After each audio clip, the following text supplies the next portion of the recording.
The video that you're about to watch has been banned by more than 12 countries around the world. It has been called the most censored piece of news ever created. It appeared on the mainstream news, Channel 5, in 1984. And since that time, it has been censored to oblivion because the powers that be don't want the public to know about this. They want to keep this information a secret, so they banned it, so they censored it, and they tried to delete it from existence. However, I found a copy. And not only did I find a copy, I remastered that copy. The audio was really terrible, and it was really hard to understand everything, so I spent a lot of time remastering the audio and cleaning things up so that you may understand what they're talking about. Now, in all likelihood, this video might get banned too, so before that happens, make sure you share this on social media. Share this with your friends and family. Add a comment and hit that like button, because the more people who see this before it gets deleted again, the more minds might be woken up to the reality that we live in.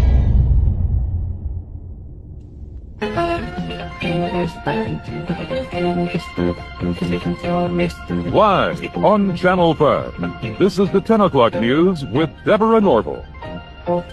Coming out revealing secret negotiation between the Nazis and the Zionists in 1933, which allowed German Jews and their assets to go to Palestine. Rich Samuels joins us tonight with the story of the controversy behind the book and the author's struggle to write it. Rich? Deborah, with the rise of Adolf Hitler to power in the spring of 1933, the Jews of the world were faced with a dilemma. They could raise a cry of protest, a cry few would heed, or they could make a deal with Hitler, a deal that would bring a step closer to their dream of an independent Jewish state. The choice they made was difficult and agonizing. This new book describes that choice. The book is called The Transfer Agreement. This is Israel a few days ago, the season of Passover.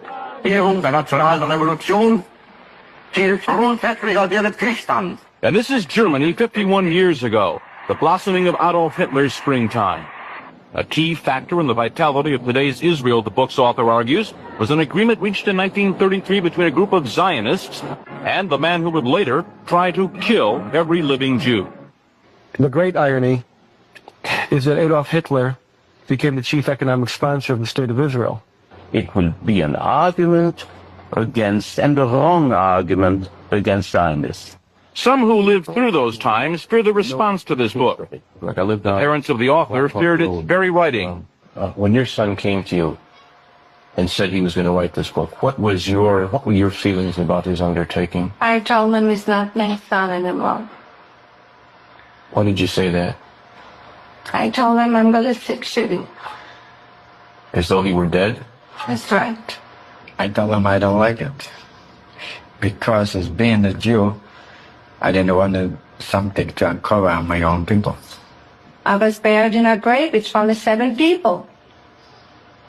I was 7 times captured. Edwin Black's parents are Holocaust survivors. For what? My parents never talked much about the Holocaust. Edwin Black, to fill the void left by the silence of his parents, has written this book, a dense, detailed chronicle of the early months of 1933.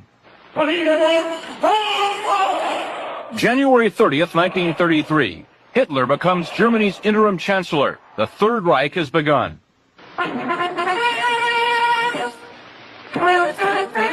But in this country, on March 4th, attention is diverted by the inauguration of Franklin Delano Roosevelt.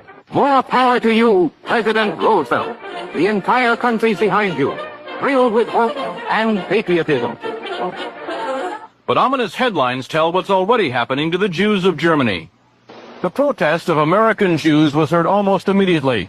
It was based on only the sparsest of press reports, and nowhere was that protest more vocal than here in New York City.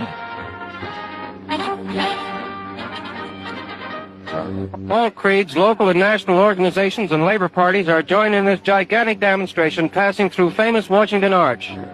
Rabbi Stephen S. Wise, honorary president of the American Jewish Congress, leads the procession down Fifth Avenue on foot.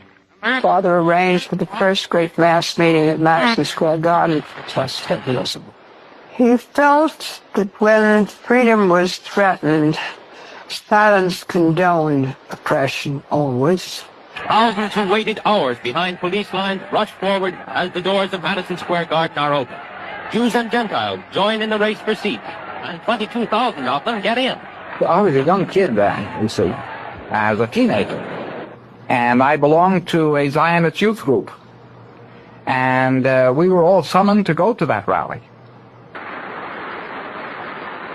Well, it was a very agitated crowd. Many Yiddish-speaking, a few English-speaking. And Rabbi Wise mounted an appeal to the Jewish people to do something to save Jewish honor. Most of the important, well-established Jews were very angry at him, said this was sensationalism, and that if anything happened to the Jews in Germany, the blood of the Jews would be on his head. Dr. Stephen S. Wise, rabbi of the Free Synagogue and the national leader of liberal thought, speaks in behalf of the Jews of the United States. This is not a Jewish meeting. This is the conscience of America making itself felt.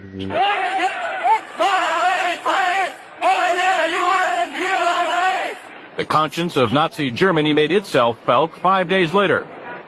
Across the Reich, Hitler's troops shut down Jewish-owned businesses for 24 hours. Within days, American Jews marched calling for the boycott of all German exports.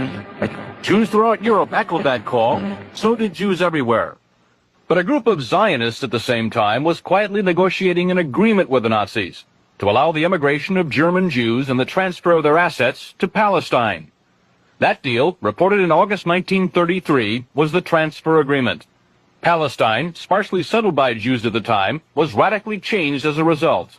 I lived in Palestine from 1933 to 1936, and we saw every week transports of German Jews coming to settle in Palestine. And many new professions were introduced by then into the country, and they